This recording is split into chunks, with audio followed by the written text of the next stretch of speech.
1 Coríntios, capítulo 2.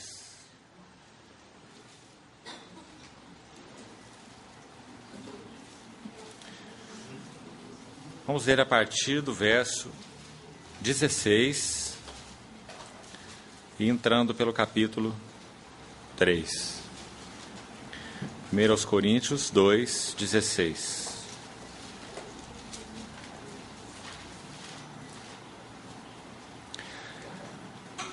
Pois quem conheceu a mente do Senhor, que o possa instruir?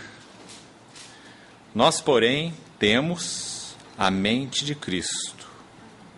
Eu, porém, irmãos, não vos pude falar como a espirituais, e sim como a carnais, como a crianças em Cristo.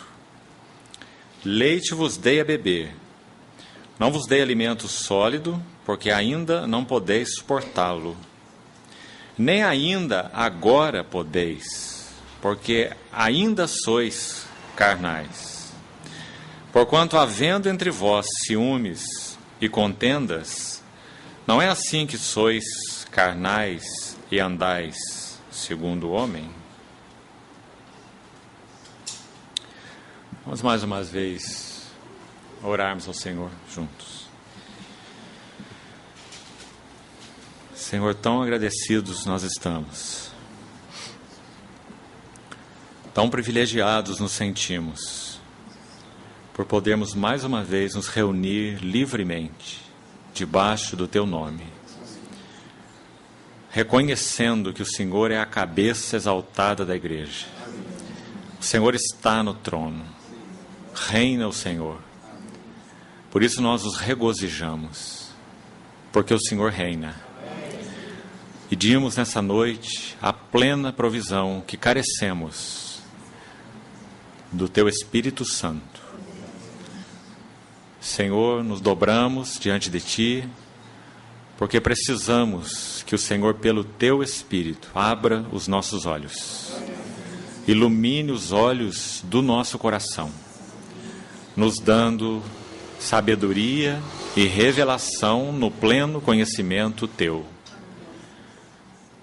Pedimos suplicadamente, interpreta a Tua palavra para nós, faze-a viva e real para nós.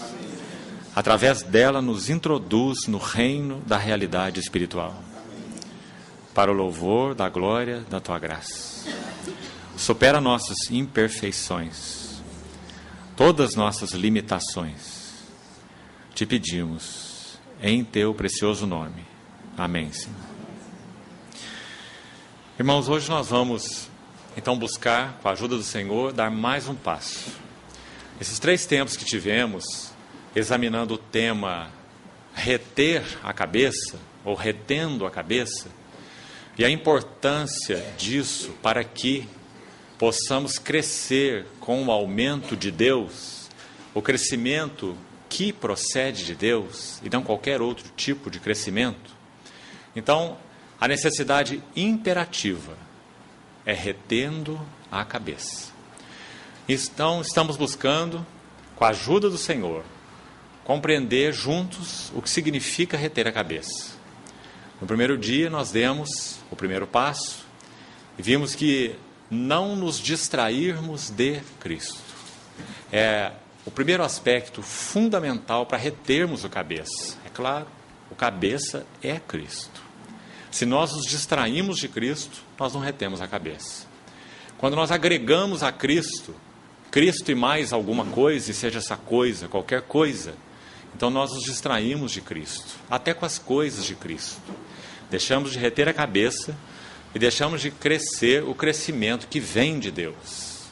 Depois nós demos um segundo passo, durante 2 reuniões, ontem e anteontem, falando sobre a liderança do Espírito Santo. Outro assunto que é urgente, que nós de novo dobremos diante do Senhor e peçamos que o Senhor nos ajude. Porque, como dissemos, tanto do trabalho feito em nome de Deus tem sido feito na energia da carne, com as melhores das nossas intenções. mas ainda é carne. Então que o Senhor abra os nossos olhos, para que vejamos a extrema necessidade que temos da liderança do Espírito Santo. Porque como vimos nos 2 dias, Ele é o instrumento, para que tudo aquilo que é de Deus, as profundezas de Deus, a realidade espiritual, porque Ele é o Espírito da realidade, possa ser então aberta para nós, e nós possamos ser por Ele mesmo, o mesmo que abre, é o mesmo que introduz, o Espírito da realidade. Graças ao Senhor por Ele. E vimos ontem que Ele é o Espírito de habitação, que privilégio nosso. Vimos também que Ele é o Espírito de testemunho.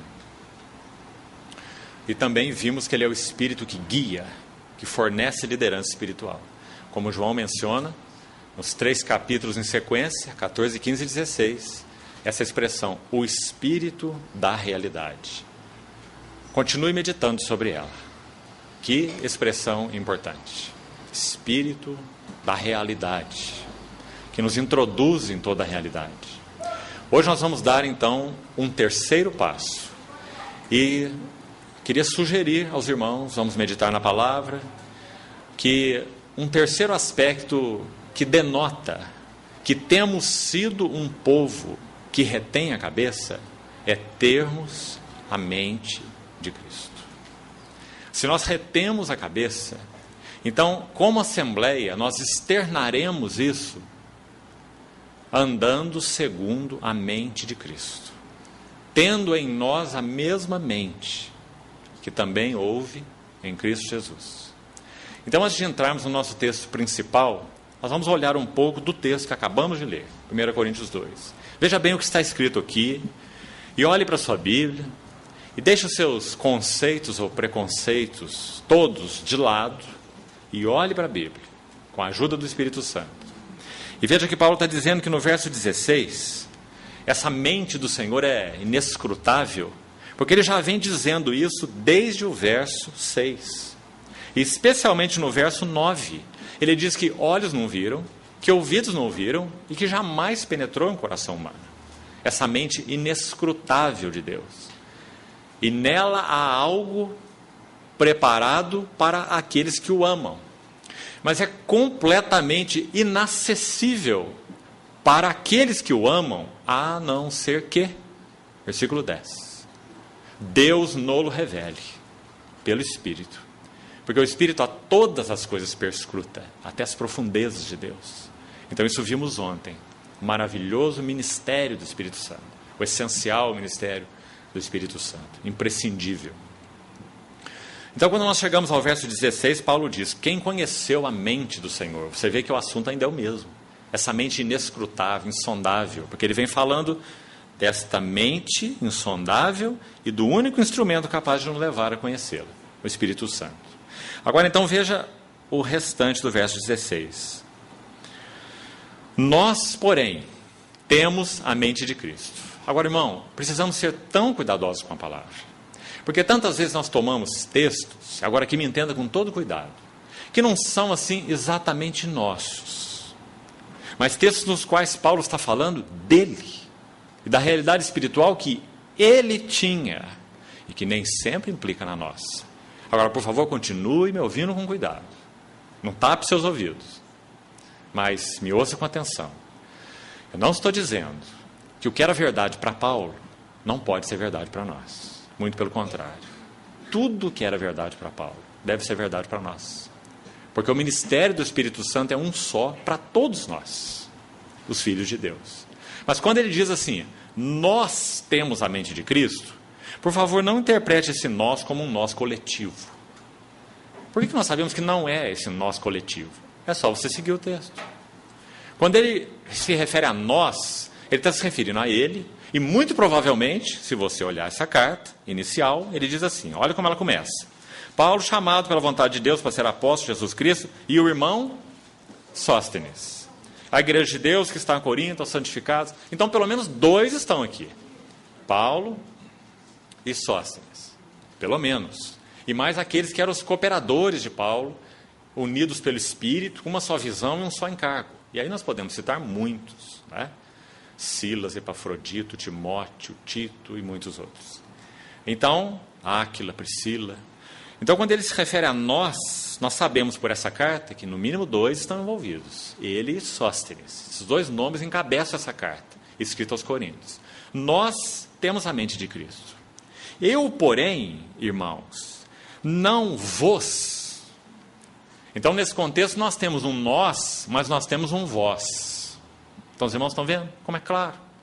Então, você não pode deixar que os seus preconceitos te levem a uma interpretação preconceituosa da palavra, porque ela é tão clara.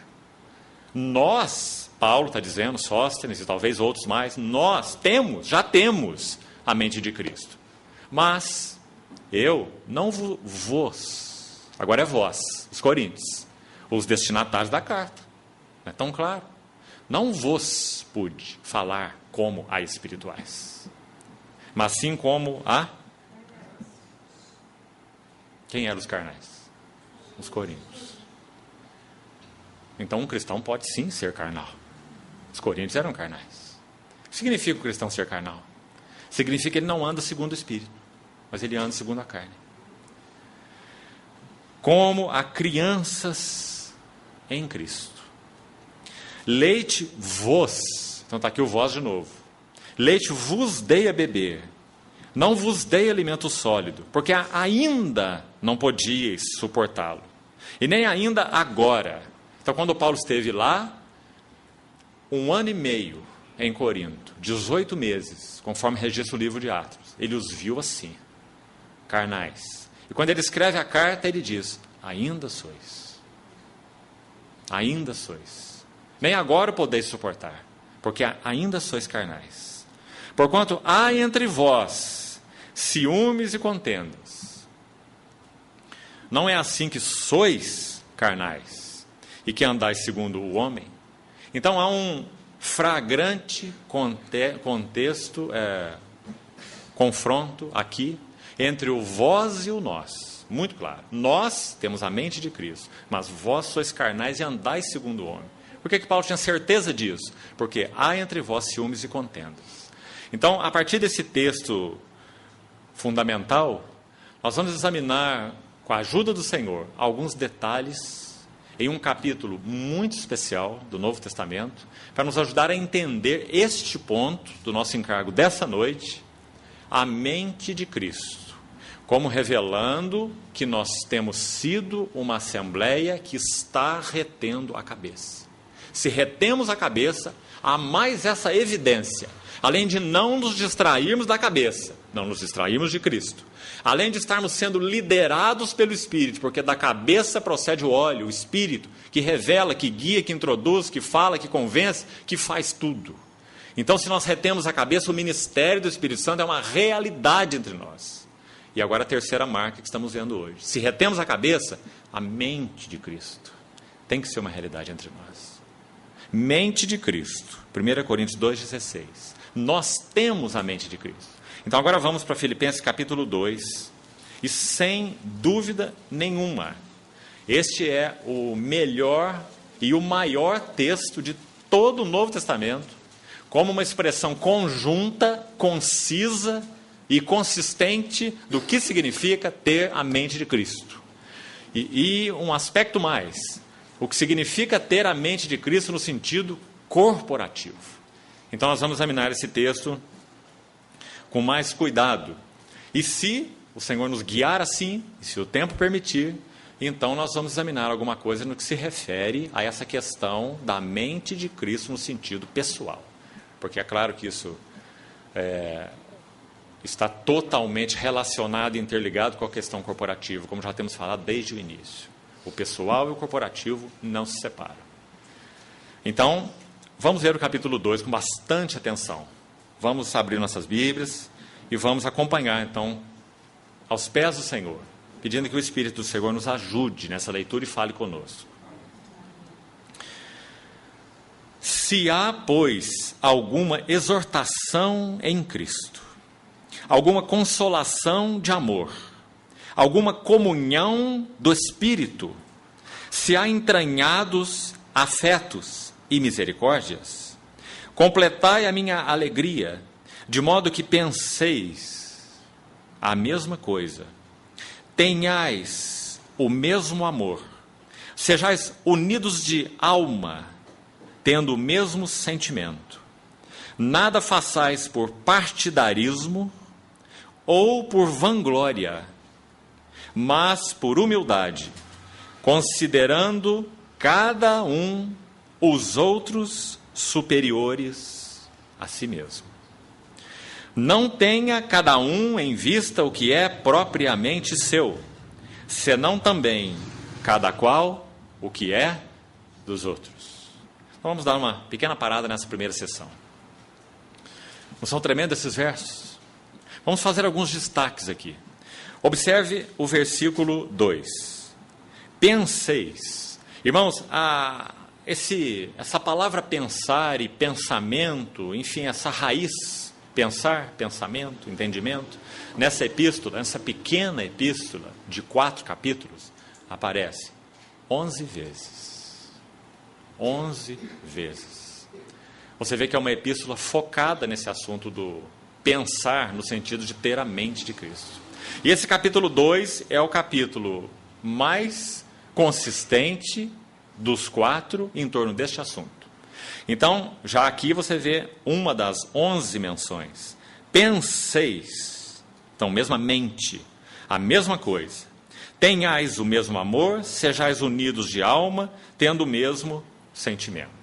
Interessante, quando lemos esse texto, nós pensamos assim, nós temos cabeças tão diferentes, né? E se a exortação da palavra é para que nós pensemos a mesma coisa, isso é quase impossível. Nós pensamos assim, não é? E se formos pensar a mesma coisa, então qual que vai ser a mente governante?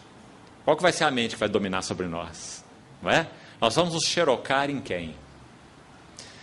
Mas, quando o texto continua, e depois nós vamos ver em detalhes, nós vamos ver que o apelo de Paulo pelo Espírito é que há só uma mente que deve ser aquela que domina sobre nós e que é aquela que o Espírito Santo quer implantar em nós. Creio que quando ele disse pela boca de Jeremias, citado pelo autor de Hebreus, na sua carta, aquela promessa tão sublime da nova aliança, que purificando os nossos pecados, ele ia fazer algo mais. Ele iria inscrever nos nossos corações as suas leis e nas nossas mentes. Ele as imprimiria. Que palavra maravilhosa. Nós somos chamados para ser cristãos de mente nova. E não apenas pessoas regeneradas no Espírito, salvas nesse sentido, e que nasceram de novo, mas com uma nova mente, ou uma nova mentalidade. Graças ao Senhor por tão grande salvação. Salvação que alcança a nossa mente é uma grande salvação. Sem dúvida, a salvação que alcançou nosso espírito é uma grande salvação. Nós éramos trevas, e Deus disse, de trevas resplandecerá luz. E Ele mesmo resplandeceu nos nossos corações, para a iluminação do conhecimento, da glória dEle, na face de Cristo. Mas ainda mais, além disso, Ele iria nos transformar pela renovação da nossa mente. Porque Ele queria fazer algo conosco. Não apenas dar uma nova natureza. Não apenas nos chamar das trevas para a luz. Mas Ele queria nos fazer participar, segundo Romanos 12, da boa, da agradável e da perfeita vontade de Deus. Mas para isso há uma condição prévia. Qual é? Não vos conformeis com este século. Mas, ou antes disso, transformai-vos pela renovação da vossa mente. Porque sem essa renovação da nossa mente, mesmo como cristãos, nós não podemos experimentar que a vontade de Deus é boa, prazerosa e perfeita. Nós sempre teremos problemas com a vontade de Deus, a não ser que a nossa mente seja transformada, renovada. Paulo, quando escreve para Tito, no capítulo 3, verso 5, ele fala com palavras muito específicas sobre essa grande salvação em 2 aspectos. Ele fala assim, Ele nos salvou. Mas ele vai descrever como, naquele texto, Tito 3,5. Escute o que ele diz. Ele nos salvou mediante o lavar, um lavar duplo. Primeiro, o lavar regenerador. 1 Pedro 1,23 fala assim, pois fostes, então o verbo está no passado, já aconteceu, fostes regenerados. Não de semente corruptível, mas de semente incorruptível. Como isso aconteceu? Pela palavra de Deus, que vive e que é permanente. Fostes, verbo no passado. Mas o texto de Tito, complementar então, Tito 3,5, diz assim: ele nos salvou, mediante o lavar regenerador. Esse já foi um fato para nós. Mas tem algo mais. Qual é esse algo mais? E renovador. Ora, irmão, as duas coisas não são a mesma coisa. Porque não há nenhuma necessidade, não haveria nenhuma necessidade de renovar o que já foi regenerado. Porque o que já foi regenerado é novo, não é? Como é que renova o que já foi regenerado? Sim? Então seria um contrassenso. Então é claro que esses dois tipos de lavar não são o mesmo. Um é o lavar renovador, regenerador. Fostes regenerados pela palavra de Deus que vive e é permanente, de trevas resplandeceu luz. Esse é um lavar instantâneo. Nenhum de nós nasce de novo num processo de um ano. Nós podemos estar sendo convencidos e trabalhados pelo Espírito Santo no processo de um ano. Mas um dia a luz vai raiar. E o dia que a luz raia, o véu cai. Não é? E de trevas resplandeceu luz. E essa foi a experiência de todos nós. Nenhum de nós levou uma semana para se converter. Um dia a luz raiou. Não é? Haja luz. E houve luz. E nós nascemos para Deus. Agora, depois do lavar regenerador, o mesmo Espírito que nos regenerou, ele é o Espírito que nos lava com o lavar renovador. Então você vai ver toda essa coerência do Novo Testamento a respeito desse ensino. Transformai-vos pela, de novo, renovação da vossa mente, para que assim vocês possam experimentar, os cristãos de Roma, nós, né? Qual é a boa, agradável e a perfeita vontade de Deus. Então, o propósito de Deus é que nós sejamos, depois de regenerados, renovados pela transformação da nossa mente. E esse é um processo que, sim, irá durar até que o Senhor Jesus venha. Mas tem que ser uma marca distintiva de nós como aqueles que pertencem ao Senhor. Infelizmente, nós vemos que cristãos de anos de vida cristã não expressam uma mentalidade renovada. Seja no falar, seja no comportar, seja no comprar, no vender, no estilo de vida, nas prioridades, nos interesses, nas ambições, nos alvos e em muita coisa mais. Salvo, regenerado, mas com mente não transformada. Transformai-vos pela renovação da vossa mente. Ele não escreveu para o mundo, ele escreveu para a igreja. Para que assim vocês possam experimentar que a vontade de Deus é tão boa. Que a vontade de Deus, ela não é estranha, complicada, dificultosa, ela é agradável. Complicada, dificultosa, problemática é a nossa mente, e não a vontade de Deus. Então, quando a nossa mente é transformada, a vontade de Deus é agradável. O Senhor Jesus se agradava tanto da vontade do Pai, que Ele dizia, é minha comida. Minha comida consiste em fazer a vontade daquele que me enviou. Quando Ele agonizava no Getsêmani, porque Ele contemplava a separação da cruz. Aquele cálice que Ele iria beber, até a última gota. Quando Ele contemplava essa separação, Ele suava gotas como de sangue. Minha alma está profundamente angustiada até a morte. Mas que direi eu? Pai, seja feita conforme a tua vontade. Porque Ele amava a vontade do Pai, mais do que Ele amava a si mesmo. Então, esse é o chamado do Senhor para nós. Tenhais, ou penseis, a mesma coisa.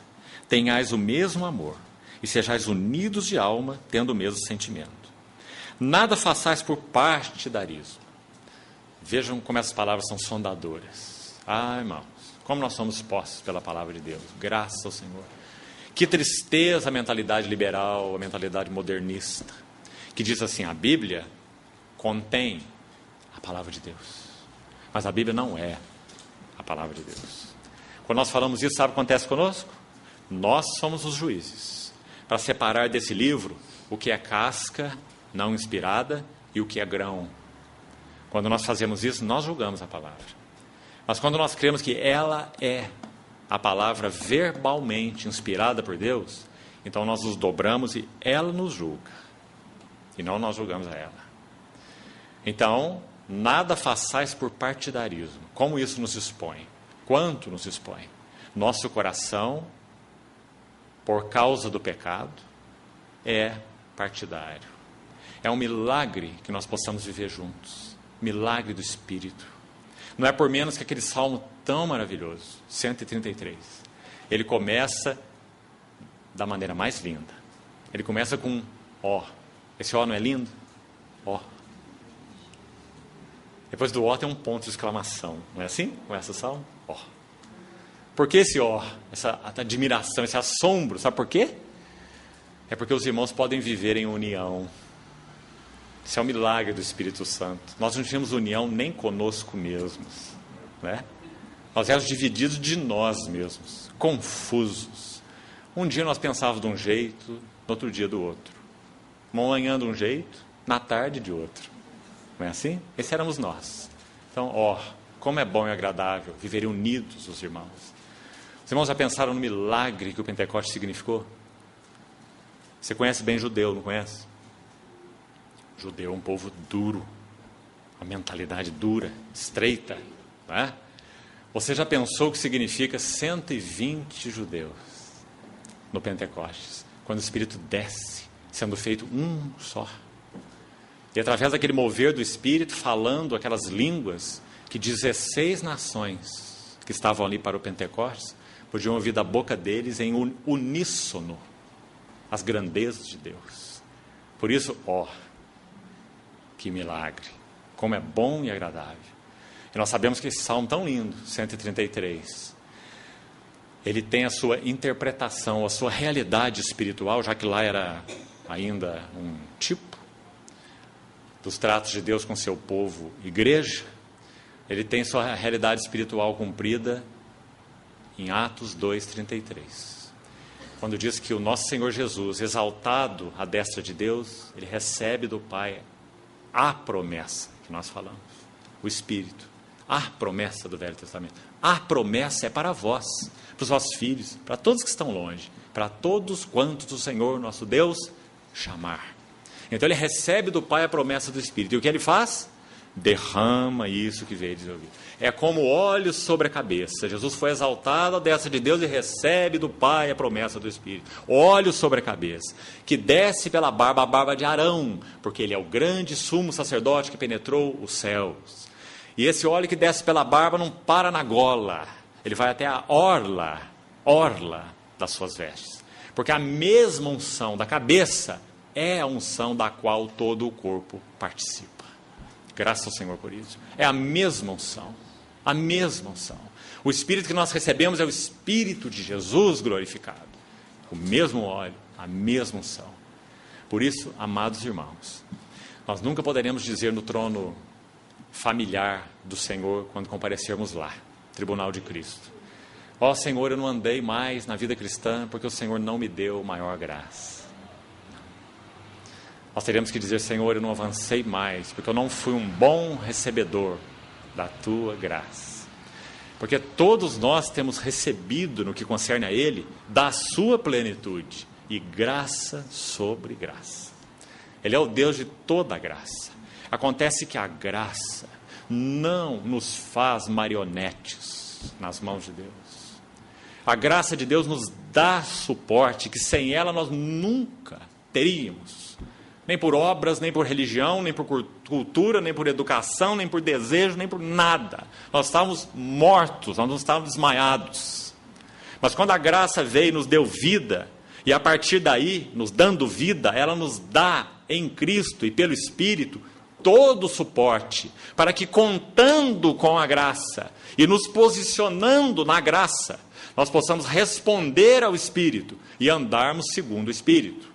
Porque a Bíblia é muito clara em dizer que nós podemos entristecer o Espírito, como nós vimos ontem. E mais do que isso, 1 Tessalonicenses 5 diz que nós podemos apagar o Espírito. Tão claro. Então que o Senhor nos ajude a compreender isso. A graça não nos torna marionetes. Nós nunca iremos falar para o nosso Senhor que faltou graça da parte dele. Nós teremos que dizer que a nossa medida não foi maior. porque nós não alargamos o espaço da nossa tenda. Então, nada façais por partidarismo ou vanglória, isso é que nós somos, por nós e em nós, vanglória. Sabe aquela mão que vai à frente fazendo alguma coisa, e aquela outra que vai aqui escondida, esperando receber outras em troca? Louvor, honra, reconhecimento. Quantas coisas nós fazemos uns para os outros, buscando reconhecimento. Isso é vanglória. Não é a mente de Cristo, é vanglória. Então, se não há lugar para o Espírito Santo aplicando a cruz, o que é aplicar a cruz? Aplicar a cruz é usar a Bíblia, a palavra inspirada de Deus, e lançar luz para nós, de quem Cristo é e de quem nós somos, para que nós sejamos adoradores de Deus no Espírito, nos gloriemos em Cristo e não confiemos na carne. Filipenses 3, não é? E possamos ser aperfeiçoados em um viver genuinamente espiritual. Então, se isso não acontecer, está aqui o nosso resultado. Assembleia de Filipos será a nossa história. Paulo disse isso para eles por motivos muito específicos. Você sabe que ele chega a citar no capítulo 4, 2 irmãs, dizendo, eu rogo, veja o amor dele, eu rogo a ti, meu fiel companheiro de jugo. Esse fiel companheiro de jugo é Epafrodito, que foi quem levou a oferta dos filipenses para Paulo, quando ele estava na prisão domiciliar em Roma, e trouxe de volta para os filipenses a carta de Paulo. Troca maravilhosa essa, né? Eles amavam Paulo, então eles ofereceram um donativo para ele. E trouxeram de volta a palavra inspirada de Deus, soprada pelo Espírito Santo. A carta dos filipenses, tão maravilhosa, que fala da experiência cristã normal. Cristo é nossa vida, Cristo é nossa mente, Cristo é nosso alvo, Cristo é nosso tudo. 4 capítulos. Então, ele exorta 2 irmãs, pedindo para Epafrodito, rogo a ti, meu fiel companheiro de jugo, auxilie essas 2 irmãs, Evódia e Sintique, porque juntas elas se esforçaram comigo na causa do Evangelho, assim como também Clemente e outros cooperadores. Você vê onde Paulo colocou essas 2 irmãs? Colocou essas 2 irmãs entre as cooperadoras na obra de Deus. Mas eram irmãs que de alguma maneira não estavam se entendendo, não tinham uma mesma mente. Possivelmente uma mente ali queria prevalecer sobre a outra, diferença de opinião, de ideia, de caminhos, de conceitos, né? E Paulo as amava. Ele dá uma recomendação particular para que elas sejam ajudadas a ter a mesma mente. Qual mente? A mente que está descrita aqui a partir do verso 5 desse capítulo. A mesma mente que houve também em Cristo Jesus. Então, voltando ainda no verso 3 onde estamos, partidarismo, vanglória, mas por humildade. Que palavra preciosa é essa, não é? Há um conhecido escrito, graças ao Senhor está também em português, do irmão Andrew Murray, chamado Humildade, a beleza da santidade. Se nós temos sido santificados pelo Espírito, essa é a coroa da santificação. Humildade. Foi por aí que nosso Senhor começou. Bem-aventurados os humildes de espírito, porque deles é o reino de Deus. Humildes, aqueles que sabem que de si mesmo e em si mesmo nada são, nada têm e nada podem fazer. Humildade. Sabe, irmão, o segredo na vida cristã para nós não cairmos é nós já andarmos caídos, já andarmos arrastando. Você sabe que essa palavra humildade, ela vem da raiz humus, que significa terra. Esse é o segredo para não cair. Anda caído, prostrado, dobrado, né? Eu me lembro que certa vez, se eu estou com a memória boa, já contei essa ilustração para os irmãos, mas eu vou repetir. Ontem nós dissemos que Isaac Newton foi um homem de Deus, não é? Nós temos uns irmãos bastante inteligentes, né? Isaac Newton foi um deles. O outro se chama Blaise Pascal. Você também já ouviu falar nele, não é? O grande Pascal. Todos que estudam matemática já ouviram falar nele, não é? Quando ele tinha 13 ou 14 anos, ele deduziu teoremas de uma pessoa que viveu antes dele, Euclides, sozinho, sem conhecê-lo, aos 13 anos de idade. Ele também foi chamado pelo Senhor e creu no Senhor.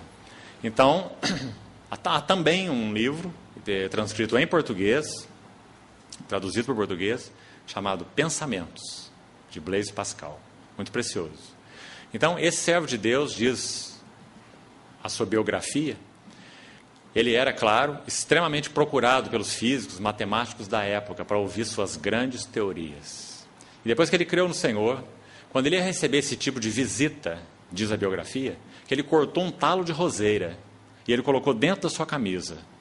E quando ele ia receber essas visitas, que iam falar sobre a brilhante inteligência que ele tinha, e que ele realmente tinha, então, na medida que ele era louvado por essas pessoas, ele encostava o seu corpo no talo da roseira e apertava bem no seu sofá, para que ele fosse lembrado quem ele era. Ele é pó e ao pó voltaria. Que atitude radical, não é? Graças ao Senhor. Graças ao Senhor. Graças ao Senhor, porque o Evangelho é machado na raiz da árvore. E se há um assunto que nós não podemos brincar, é com o assunto de sermos glorificados. Porque há um coração em nós soberbo. E isso Blaise Pascal compreendeu muito bem. Então foi isso que ele fazia. E isso foi útil para ele.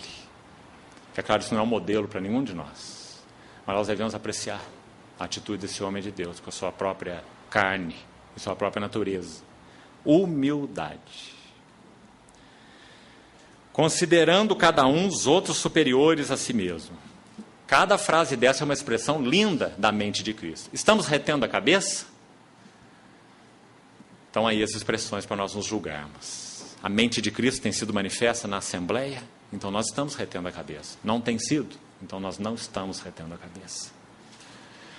Essa outra expressão aqui é também muito preciosa. Vamos interpretá-la da seguinte forma.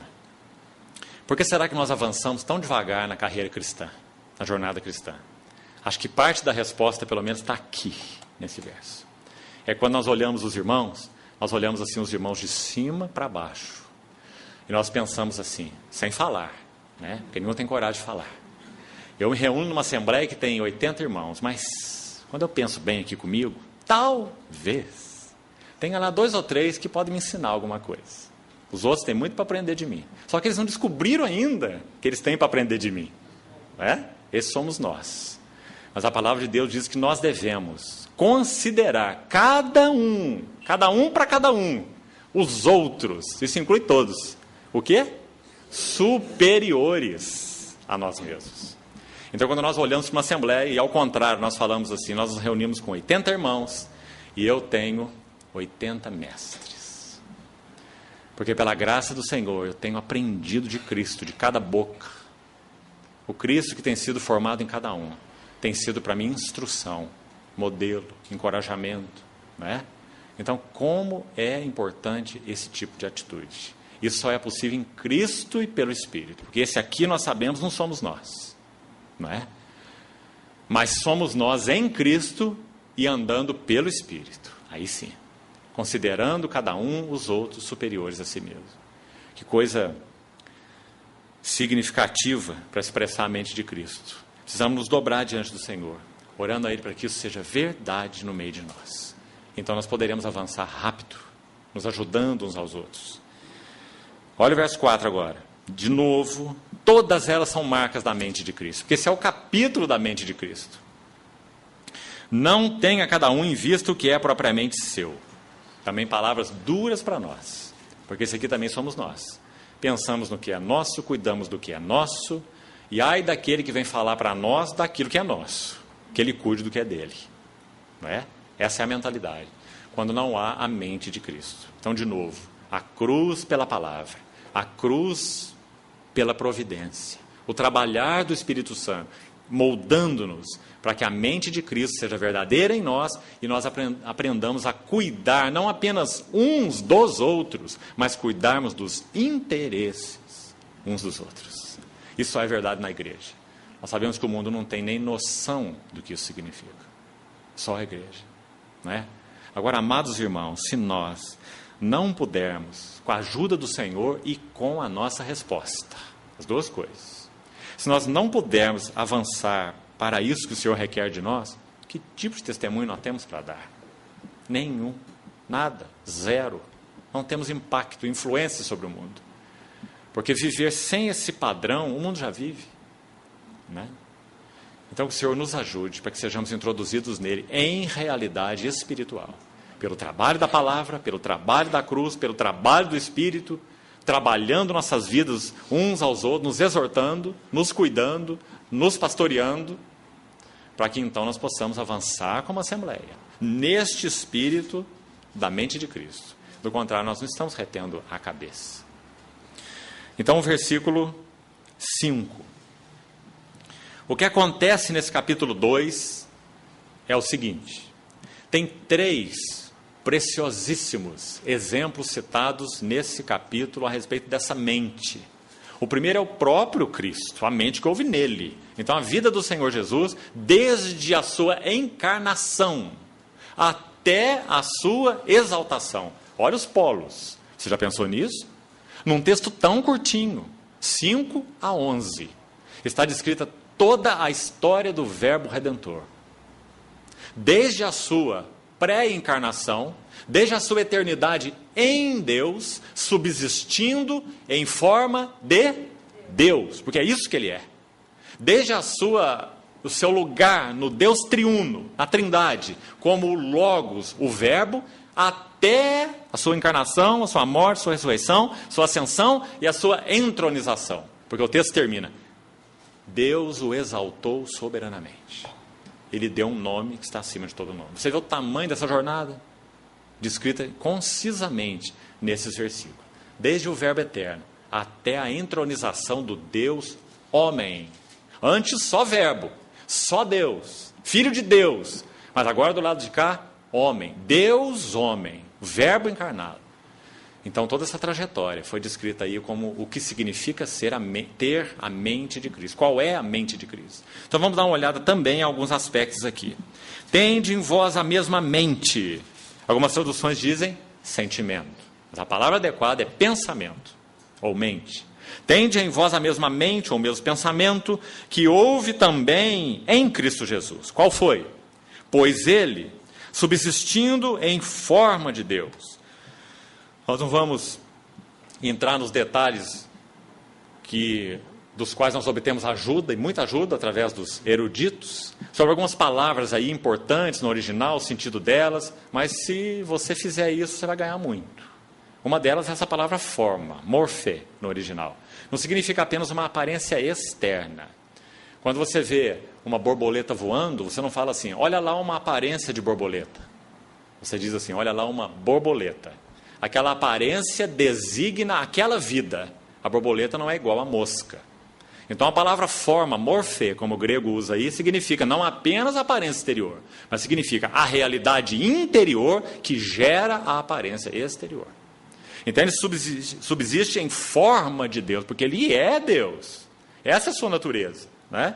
Interna e externa. Ele é logos, verbo, ele expressa a Deus porque ele é Deus. Então ele subsiste em forma de Deus, mas ele não julgou. Essa versão aqui diz, como usurpação ser igual a Deus. Vamos usar uma palavra talvez melhor compreensível. A ideia aqui é o seguinte, ele sendo Deus, ele não julgou que ser Deus era algo que ele devia se aferrar a qualquer custo. Porque sendo Deus, ele tem direito a toda glória e adoração. A receber adoração, ele é Deus. Mas então ele não considerou que receber glória, receber adoração era algo que ele devia se aferrar. E dessa posição ele não sair. Não foi assim que ele julgou. Sendo Deus, ele não julgou que devia se agarrar à sua glória e agarrar ao fato de que ele é digno de receber adoração. Então o que ele determinou consigo mesmo lá no conselho eterno da divindade antes da fundação do mundo. O que ele determinou consigo mesmo? Que ele iria se esvaziar. Então, irmãos, aqui nós precisamos recordar aquelas palavras de Moisés. Tire a sandália dos pés, porque o lugar em que estás é terra santa. Nós não temos condição de compreender esse assunto aqui, não. Por mais que o Espírito Santo nos dê lampejos, ainda são lampejos. Porque aqui está incluído todo o mistério do Verbo eterno, da encarnação, do esvaziamento, da humilhação do Redentor e dos resultados consequentes, até a sua exaltação. Então se esvaziou. Cuidado com essa palavra. ele nunca se esvaziou da sua divindade. Porque se ele se esvazia da divindade, ele deixa de ser Deus. Do que ele se esvaziou? Da sua glória e dos seus direitos que tinha como Deus. Quais direitos? Receber toda a honra e toda a adoração de toda criatura. Isso é direito dele. Disso ele se esvaziou. Nunca da sua divindade. Nunca deixou de ser Deus. Jesus de Nazaré é plenamente Deus, 100% Deus e 100% homem. Então ele se esvaziou e assumiu a forma de servo. De novo a palavra morfê, forma de servo. Ele era servo, então ele viveu externamente como servo. Ele não era servo e viveu externamente como rei. Não. Ele era servo e viveu externamente como servo. O Filho do Homem não tem onde reclinar a sua cabeça. Então ele assumiu a forma de servo, tornando-se em semelhança de homens e reconhecido em figura humana. Interessante essa palavra figura também. Como eu disse, se você buscar a ajuda dos eruditos, a palavra figura aqui é esquema. Esquema. Significa que ele foi plenamente visto como sendo homem, porque é isso que ele era. Ele não teve uma aparência de homem, como diziam lá os docetistas, aquela heresia do início da história da igreja. Não aparência de homem. Homem mesmo, figura humana. Então, como eu disse para os irmãos, é um texto tão precioso, nos detalhes, nas palavras, mas nós temos um foco específico para seguir aqui, com relação à mente de Cristo. Então, vamos avançar. Olha, por favor, o verso 7 e o verso 8, duas expressões aqui, importantes nesse conceito do que é a mente de Cristo. Em primeiro lugar, verso 7, ele a si mesmo, essa frase, a si mesmo, ele se esvazia. Já falamos o que isso significa. Verso 8, de novo, a si mesmo, ele se humilha. Irmãos, que precioso. Porque aqui, na verdade, nós temos um duplo esvaziamento. Em primeiro lugar, um esvaziamento tão profundo. Por quê? Porque ele é o verbo criador. Todas as coisas foram criadas por intermédio dele. E sem ele, nada do que foi feito se fez. Dá para imaginar a sua glória? O que ele é? Esse é ele. Mas diz que esse mesmo ele, o que ele faz? Ele se esvazia da sua glória, dos seus direitos como Deus. E ele se faz homem. Irmãos, isso é uma distância imensa entre esses dois polos, né? E esse é o primeiro aspecto do seu esvaziamento. Mas ainda não terminou. Ele poderia chegar até aqui, ser feito homem, esse tremendo esvaziamento, e como homem, viver como rei. Mas não foi isso que ele fez. Como homem, Salmo 22, o conhecido Salmo da cruz, que provavelmente o Senhor Jesus tenha recitado na cruz. Deus meu, por que me desamparaste? Primeiro verso. No verso 8 daquele Salmo, ele diz assim, eu sou verme e não homem, opróbrio dos homens e desprezado do povo. Esse foi o nosso Senhor. Esse é o nosso Senhor. Essa é a mente que houve em Cristo Jesus. Sabe, irmãos, quando Paulo fala sobre que eles, e aí ele usa a palavra no plural, apóstolos são, você lembra o que ele diz? 1 Coríntios 4. Parece que Deus pôs a nós, os apóstolos, em último lugar. Porque chegamos a ser considerado lixo do mundo, escória de todos. Essas são as palavras de Paulo, em 1 Coríntios 4. Sabe o que significa isso? Ter a mesma mente que houve em Cristo Jesus.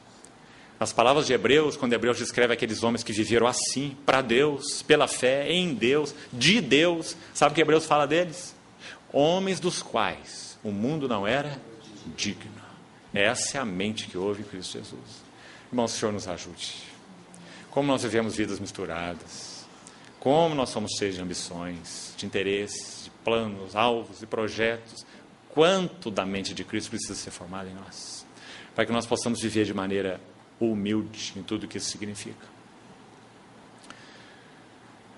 Sendo homem, assumiu a forma de servo. Esse é o segundo passo. O Filho do Homem não tem onde reclinar sua cabeça. 2 vezes a si mesmo. Quando você olha para o versículo 9, o próximo, pelo que também Deus fez o quê? O exaltou. Que coisa preciosa. Aquele que se humilha será exaltado. E aquele que se exalta será humilhado. Porque Deus resiste aos soberbos, mas aos humildes Ele concede a sua graça. Esse foi o nosso Senhor Jesus. E esse é o único caminho para que nós possamos avançar como igreja do Senhor Jesus, porque esse é o nome que nós professamos sobre nós, nosso cabeça. Nós somos os seguidores do crucificado, por onde quer que Ele vá. Então, que o Senhor nos ajude a reencararmos esse assunto. Amados irmãos, o mundo é tão sutil, e os seus apelos. Mundo ao redor de nós, carne dentro de nós. Esses dois são a chave e a fechadura. Eles se amam, eles se correspondem. Há uma carne dentro de nós que apela para o mundo. Há um mundo fora de nós que apela para a carne. Essa é uma combinação destrutiva. Se o Senhor não nos ajudar a andar segundo o Espírito, o mundo não poderá nem ser discernido por nós. Porque se o mundo pudesse ser facilmente discernido por nós, ele não capturaria nenhum de nós. Se você colocar uma rede de aço, malha de aço, um alambrado, para tentar pescar, você vai pescar 1 ano, sem nenhum peixe. Mas se você colocar uma rede de nylon, você vai pescar, porque o peixe não vê a rede. A visão bíblica de mundo, cosmos, é a palavra que João usa. Não ameis o cosmos. O que significa isso? Um sistema enfeitado e adornado, bonito, porque ele vai te pegar. Rede. É assim que João apresenta o mundo. Não ameis o mundo. Se alguém, qualquer um de nós, amar o mundo, o amor do Pai não está nele. Não há um meio termo, amados irmãos. Nosso Senhor Jesus, a partir do verso 19 do capítulo 6, ele fala sobre essa dicotomia do coração. Queremos ajuntar tesouro no céu e ao mesmo tempo muito tesouro na terra. Queremos servir a Mamon, mas também servir a Deus. Temos olhos bons ou olhos maus? Não há opção, é um ou outro. Então ele vai mostrar a partir do verso 25 que essa é a causa de toda a nossa ansiedade e de toda a nossa preocupação. Porque nós somos pessoas divididas. Então, no mesmo contexto que ele vem falando da divisão, que nós não podemos viver dessa maneira, servir a 2 senhores, com o pé em 2 barcos. Então ele diz assim: não andeis ansiosos pela vossa vida, quanto ao que haveis de comer, nem pelo vosso corpo, quanto ao que haveis de vestir. Mais para frente ele diz: não vos inquieteis. Ansiedade, inquietação, o mal do século. Não é?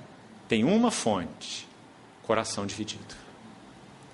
Se o nosso coração for integral para o Senhor, nós não teremos vidas ansiosas e nem preocupadas.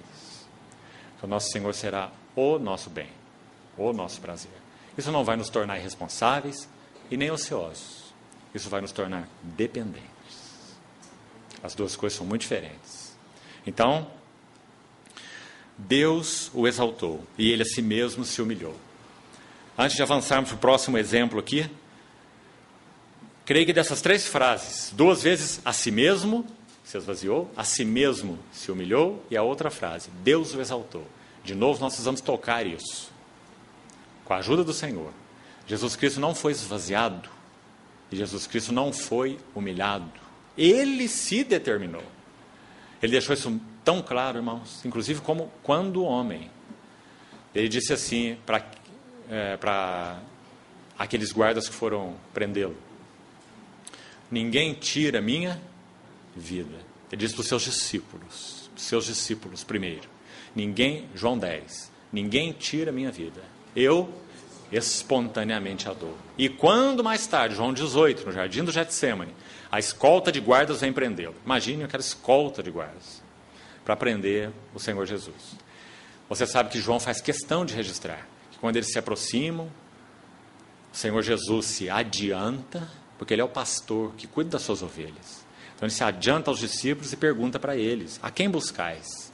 Eles dizem: a Jesus, o Nazareno. E ele usa aquela poderosa palavra do Velho Testamento: eu o sou. E quando ele diz eu o sou, os guardas recuaram e caíram por terra. Que cena é essa? Imagine isso. A palavra dele, né? Você consegue imaginar o quadro? Imagina aqueles guardas, todos caindo, aquela escolta inteira. Depois, quem sabe, levantando, limpando a roupa assim, não é? O que aconteceu conosco? Não é? Vamos cumprir nossa missão. Vamos prender esse homem, vamos levá-lo. Porque ele assim o quis. Ninguém tira a minha vida. Eu espontaneamente a dou. Ele falou para Pilatos: nenhuma autoridade você teria, se de cima não lhe fosse dado. Esse é o nosso Senhor. Como nós precisamos admirá-lo, irmãos. Esse foi o caminho que ele andou. Esse é o caminho para o qual nós fomos chamados a andar, porque essa é a mente de Cristo. Então ele é a si mesmo e a si mesmo. E o próximo passo? Deus o exaltou. Graças ao Senhor. Quando nós vamos para o versículo 19, até o versículo 24, nós temos mais outro lindo exemplo da mente de Cristo. E vamos de novo buscar a ajuda do Senhor para procurarmos os pontos mais centrais aqui, nesse exemplo chamado Timóteo. Depois, no versículo 25, penso para você ter aí essa divisão, veja como ela é nítida, o exemplo chamado Epafrodito. Então esse capítulo 2 é tão maravilhoso, é o capítulo da mente de Cristo. Primeiro fala sobre o próprio Cristo, o que já vimos até aqui. Depois, graças ao Senhor. Depois de falar de Cristo, esse grande Cristo, o Filho de Deus, que também é homem, ele vai falar agora de dois homens. Não é maravilhoso isso? Porque nós podemos ter a mente de Cristo, a mesma mente que houve em Cristo.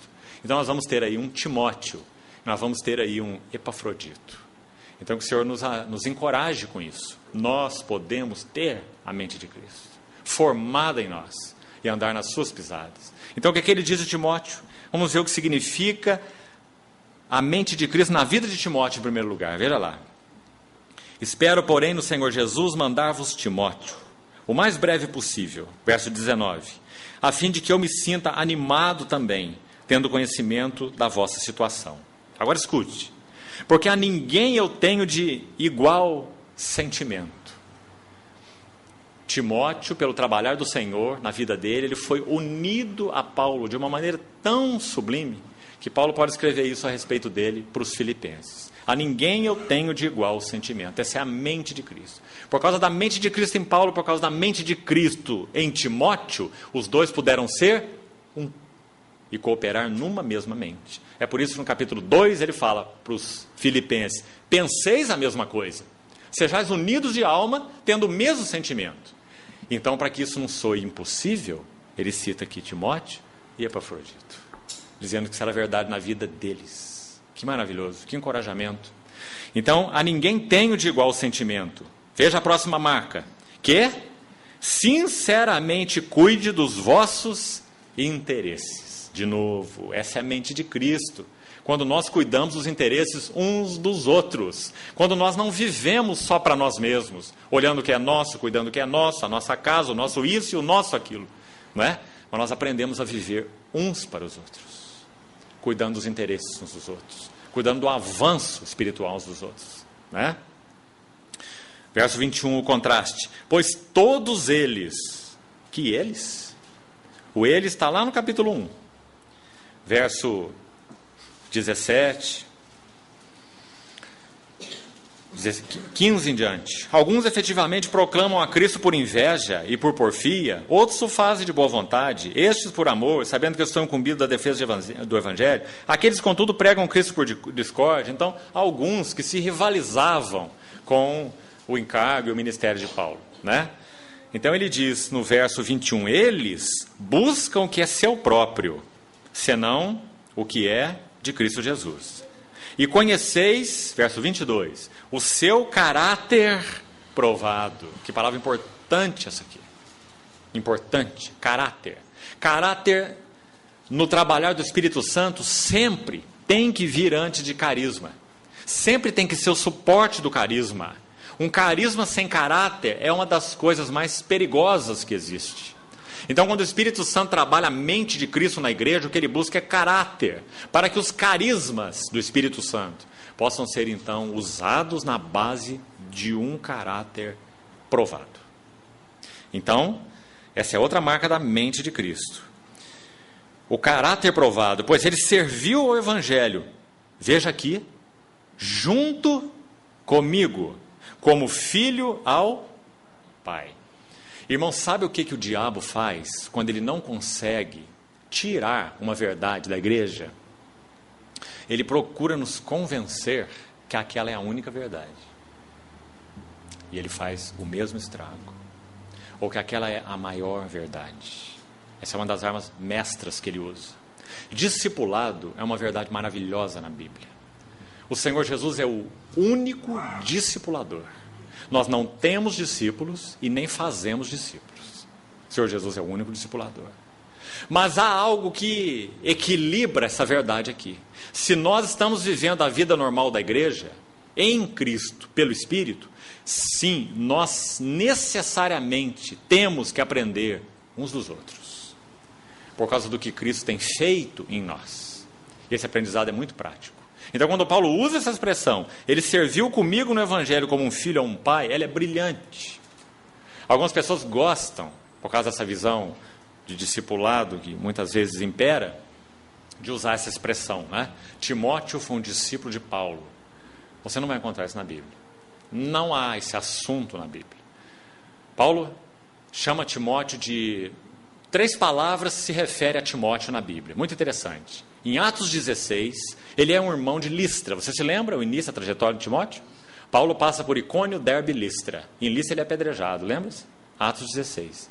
E diz lá naquele relato que havia em Listra um discípulo. Primeira expressão para Timóteo, um discípulo.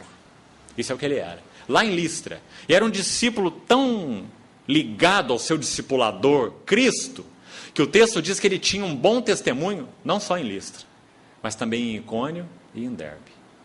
Esse era Timóteo, um discípulo. Depois, quando Paulo escreve a sua epístola, a ele, as 2 epístolas, ele chama Timóteo de meu amado filho. Meu amado filho. E há mais uma expressão ligada a Timóteo, quando ele escreve a 2ª epístola. A 1ª epístola, ele diz, tu, porém, ó homem de Deus. Queria que você pensasse sobre essas 3 frases. Como que Deus produz os seus homens de Deus? Por esse caminho. Primeiro, ele tem que encontrar em nós um coração de discípulo dele. Esses discípulos devem ter relações significativas no corpo de Cristo, de modo que eles possam ser chamados de amado filho. Paulo não era pai de Timóteo, natural, era? Não, mas era o seu amado filho. Relações significativas no corpo de Cristo, né? Que alguns gostam de chamar de discipulado, mas essa é uma palavra forte demais. Nós só temos um discipulador e somos discípulos de um só. Mas assim como ele disse para Timóteo, Timóteo, torna-te um padrão para os fiéis, na palavra, no espírito, na pureza, no procedimento, na fé. Isso Paulo foi para Timóteo. Então ele diz, meu amado filho. E o último passo, por causa de Timóteo ser um discípulo de Cristo, por causa de Timóteo ser um amado filho, que fala das relações agora horizontais, no corpo de Cristo, ele pôde ser o que, finalmente? Um homem de Deus. Não percamos isso de vista. Nunca seremos homens de Deus se não formos discípulos de Cristo. Nunca seremos homens de Deus se não formos filhos amados no corpo de Cristo. Não tivermos relações significativas. Então, se você estudar Neemias capítulo 2, não precisa abrir lá, nós precisamos avançar aqui por causa do nosso tempo, mas se você estudar Neemias 2, você vai ver como o muro foi restaurado na época de Neemias. A edificação de Deus. Sabe o que você vai ver lá no capítulo 2? Uma lista maravilhosa do processo de restauração. Muitos detalhes, todos significativos. Um deles é a frequente repetição da palavra, ao lado de, ao lado de, ao lado de. Ao lado do fulano de tal, reparou aquela parte do muro, o outro fulano de tal. Ao lado desse, aquele. Ao lado desse, aquele. Porque esse é um princípio do corpo de Cristo. Para que Deus obtenha sua casa, para que Ele obtenha o seu testemunho, nós devemos ter esse princípio, ao lado de, ao lado de. Não é? Um verdadeiro companheirismo no corpo de Cristo. Não vidas alienadas, não vidas individualistas, mas relações significativas no corpo de Cristo. Para que nós possamos avançar como casa de Deus. Mas há uma outra expressão que nos chama a atenção no capítulo 2 de Neemias, ainda. É a expressão, atrás dele. Porque eles iam reparando. Então aquele grupo, aquela família, ou aquele indivíduo fazia uma obra, e logo vinha outro atrás e continuava a obra. Não é lindo? Eu lancei o fundamento como prudente construtor, e outro edifica sobre ele. Não é? Então, no corpo de Cristo, nós temos ao lado D, junto D e junto D. Depois você veja que Neemias 2. Mas também nós temos atrás D e atrás D. Isso não significa que esse aqui de trás é discípulo deste aqui da frente. Não. Os dois são discípulos de Cristo. Mas no corpo de Cristo há, pela graça do Senhor, relacionamentos significativos, nos quais nós podemos aprender mesmo uns dos outros. Paulo chegou a dizer: sede meus imitadores, como eu também sou de Cristo. Não é maravilhoso isso, irmão? Então que o diabo não roube de nós a grande verdade do discipulado. Todos somos discípulos só de Cristo. Não temos discipulador e nem somos discipulados nesse sentido por pessoa nenhuma. Mas todos nós discípulos temos relações significativas uns com os outros, de modo que nós podemos estar lado a lado, junto de e também atrás de, e aprendendo uns dos outros. O Senhor nos ajude a recuperar isso. Serviu como filho ao Pai. Este, com efeito, é quem eu espero enviar. Tão logo tenha eu visto a minha situação. E estou persuadido no Senhor de que também eu mesmo irei brevemente. Vamos agora rapidamente, nós temos pouco tempo, para esse último maravilhoso exemplo. Epafrodito, um outro irmão que tinha a mente de Cristo. É dito dele assim: julguei necessário mandar até vós a Epafrodito. Por um lado, meu irmão, cooperador e companheiro de lutas. Está aqui de novo a mente de Cristo. Ele podia participar das mesmas lutas, dos mesmos sofrimentos, as mesmas cargas que Paulo participava. Então, aquele fiel companheiro de jugo. Aliás, a expressão que ele usa mais à frente, veja lá no versículo 3 do capítulo 4. Ele diz: a ti, fiel companheiro de jugo. E esse é Epafrodito. Como eu já falei, ele foi o intermediário da carta e do donativo. Então, quando Paulo usa essa palavra cooperador, verso 25, né? Companheiro de lutas, meu irmão, ele também chama aqui no capítulo 4, verso 3, um companheiro de jugo. Também é linda essa expressão. Linda e tão perfeitamente equilibrada com Mateus capítulo 11. Porque o nosso Senhor disse que esse discipulado, ele é um discipulado único. O jugo é aquele lugar, aquele aparato que tem lugar para duas cabeças. O nosso Senhor Jesus é o nosso discipulador. Ele é o servo provado e aprovado. O servo de Isaías 53. Não é? Então, ele pede para que nós coloquemos a nossa cabeça do outro lado do jugo. E tomai sobre vós o meu jugo e aprendei de mim, que sou manso e humilde de coração. Esse ponto foi o que nós falamos. Ele é o nosso discipulador. Mas também Paulo pode olhar para Epafrodito e dizer: meu fiel companheiro de jugo. Isso significa que ambos tinham tomado o mesmo jugo, o jugo de Cristo. Exatamente por causa disso, eles estavam ligados em um único jugo. Isso não é maravilhoso, irmão? Essa é a mentalidade de Cristo. Do contrário, não há caminho para nós, né? Vamos avançar um pouquinho mais. Verso 25, parte final. E por outro, vosso mensageiro e vosso auxiliar nas minhas necessidades. Porque ele então leva a provisão para Paulo na prisão. Visto que ele tinha essa palavrinha tão especial, tão nossa, não é? Do português, saudade. Não é linda essa palavra? As pessoas de outras línguas, não é? Nós já fizemos algumas tentativas de tentar explicar em outras línguas, né? Mas não consegue compreender, não.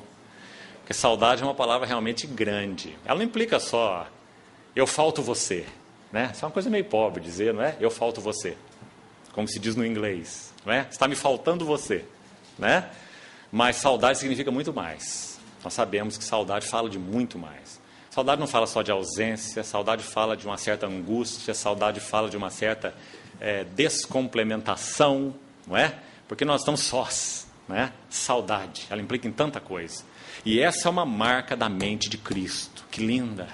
Se nós temos a mente de Cristo formada em nós, nós temos reais saudades uns dos outros. Quando ele começa essa epístola, você quer ver? Olha o versículo, capítulo 1 de Filipenses. Filipenses 1:7. Veja, irmão, que precioso o texto. Filipenses 1:7. Aliás, é justo que eu assim pense de todos vós, porque eu vos trago aonde? No coração, seja das minhas algemas, seja na defesa e na confirmação do Evangelho, pois todos sois participantes da graça comigo. Agora olha o verso 8. Pois minha testemunha é Deus. Então Paulo não era aqui um melodramático, romântico, não é? Isso era muito real para ele, era uma realidade espiritual. E ele fala, minha testemunha é Deus. Do quê? Da saudade. Isso é mente de Cristo. Isso é ter a mente de Cristo. Os irmãos não são descartáveis para nós. Nós vivemos verdadeira aliança no corpo de Cristo. Individualmente, somos membros deste corpo. Irmão, o Senhor nos ajude. Essa é a mente de Cristo. Para que o Espírito Santo obtenha lugar, honra, testemunho entre nós, isso tem que ser verdadeiro em nós. A saudade que eu sinto de todos vós, na terna misericórdia de Cristo Jesus. E ele repete aqui, outra vez no verso 26, então, do capítulo 2. Ele, Epafrodito, ele tinha saudade de todos vós. Ele era lá um irmão daquela assembleia, em Filipos, além de cooperador na obra, né? Olha, o resto. E ele, Epafrodito, ele estava angustiado. Sabe por que ele estava angustiado? Porque os filipenses ouviram que ele adoeceu. Não é maravilhoso a mente de Cristo? Ele queria que eles não soubessem nada da doença dele. Porque aí ele ficaria doente, ele próprio ia ter o sofrimento dele, Paulo ia sofrer junto com ele, mas os filipenses iam estar em paz. Mas quando ele ficou sabendo que os filipenses souberam que ele adoeceu, ele entrou em angústia. Você vê o que é a mente de Cristo? Aliança no corpo de Cristo. Com efeito, Paulo diz, ele adoeceu mortalmente. Deus, porém, se compadeceu dele.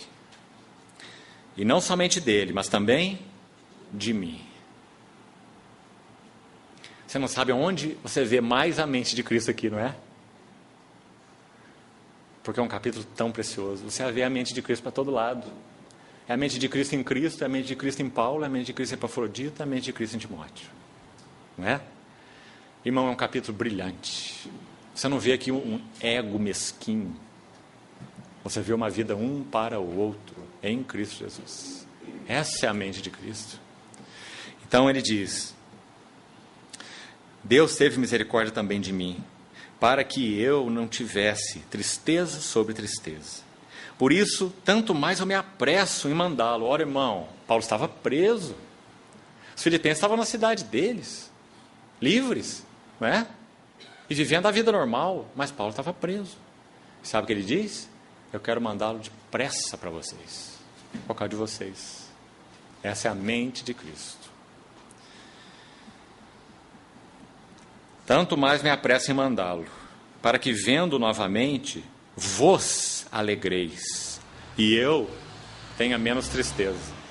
Tinha dois tristes aqui, por causa dos filipenses. Só porque eles ouviram que Epafrodito estava doente. Recebei-o, pois, no Senhor, com toda alegria, e honrai sempre a homens como esse, visto que por causa da obra de Cristo, ele chegou às portas da morte e se dispôs a dar a própria vida para suprir a vossa carência de socorro para comigo. Não é maravilhoso? Essa é a mente de Cristo brilhando nesse capítulo. Na vida não só de Cristo Jesus, o homem, o Deus homem, mas na vida de Paulo, de Timóteo e de Epafrodito. Então, irmãos, vamos concluir aqui. Se nós retemos a cabeça, essa é uma marca sumamente importante. O que vai ser visto entre nós é a mente de Cristo, cuidando uns dos outros, nada fazendo por partidarismo. Irmão, examine a sua situação. Será que você, irmão ou irmã, família, tem feito algo por partidarismo? Algo isolado, algo que não confere com a mente de Deus, as demandas de Deus para esta hora, para esta assembleia? Permita que o Senhor julgue. Nada façais por partidarismo, e nem por vanglória, mas por humildade, considerando cada um os outros superiores a si mesmo. Então que o Senhor encontre verdadeiro lugar em nós, para formar essa mente. Sabe qual é o preço disso? Caminho da cruz. A si mesmo se negue, tome a sua cruz e siga-me. Se formos fiéis em andar realmente no caminho da cruz, não baratearmos o caminho da cruz, então esse vai ser o resultado do trabalhar do Senhor em nós. Qual o resultado? Nós teremos aprendido dele, que é manso e humilde de coração. E outros poderão respirar em nós e especialmente na Assembleia, um perfume que não é nosso. É o perfume de Cristo, da mente de Cristo, da mentalidade de Cristo, da vida de Cristo. Não apenas nos dada, mas formada, forjada em nós. O Senhor nos encoraja a isso, irmãos. Amém. Vamos orar. Senhor, nós depositamos nossas vidas mais uma vez aos Teus pés. Senhor, como nós, em nós mesmos, somos distantes daquilo que o Senhor é. Muito obrigado, porque o Senhor se esvaziou, se humilhou, assumiu forma de homem e de servo. Muito obrigado porque o Senhor foi obediente até a morte. E muito obrigado porque o Teu Espírito veio habitar em nós, para que nós possamos ser os Teus discípulos, aqueles que Te seguem, e ter o Teu caráter firmemente e solidamente formado em nós. Que grande salvação! Senhor, nós não queremos ser uma torre pela metade, uma obra no meio do caminho.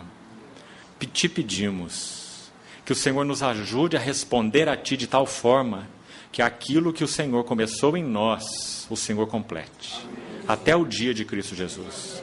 Nós já sabemos que nós somos imprestáveis para o mundo. Muito obrigado por isso. Mas pedimos ao Senhor que nos ajude a entrar plenamente no que o Teu reino significa, no que Cristo é, no que Cristo tem. Senhor, nos livra da divisão, nos livra de vivermos vidas duplas. Dá-nos um coração integral. Forma a Tua mente nas Tuas assembleias, para que o Teu testemunho seja evidente. Nós Te pedimos, Senhor, confiados de que o Senhor nos ouve, porque sabemos que essa é a Sua vontade. Em nome do Senhor Jesus. Amém.